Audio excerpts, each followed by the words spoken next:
Ministrat Haxhi Nasto dhe Tahiri zhvilluan një takim me përfaqësues të transportit ndërqytetas për sqaruar vendimin që u mor pak ditë më parë, që ndalon qarkullimin e furgonave të kryen transportin e qytetarëve. Këto subjekte, pa diskutim, që duhet të zbatojnë kriteret përkatëse.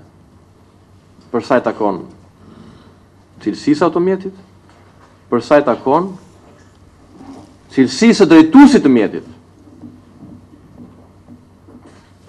Me qëllim që ta trajtojmë jetën e shqiptarëve ashtu siç e meritojnë. Ndalimi i transportit ndër qytetas me furgon është një masë e domosdoshme dhe e menjëhershme e planizuar.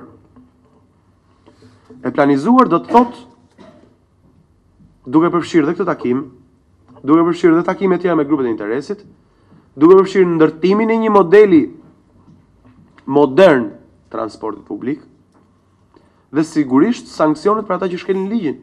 Përfaqësues të shoqatës së transportit 8+1 kundërshtuan vendimin duke i kërkuar qeverisë të lejojë të ushtrojnë aktivitetin. Të ardhurat personale të gjithë të popullit janë shumë të pakta.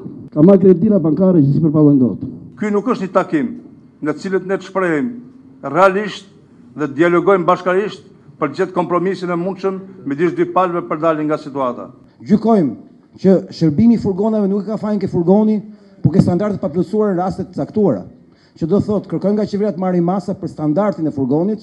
Trueza u shoqërua me përplasje nga përfaqësuesit e shoqatës së autobusëve me ata të furgonëve. Çfarë kam thënë unë, çfarë? Më çfarë kam thënë unë? Në qoftë se kam thënë Rrok Sali Berisha e kam përnder dhe për krenari. Bravo. Dakor? Shumë mirë ke bërë. Ja, po ta krenoj këtu publikisht që ta dish mirë. Lutem shumë. Dhe ti zotri, nuk e di a je militanti në një partije caktuar këtu apo ke ardhur për të gjithë problemet.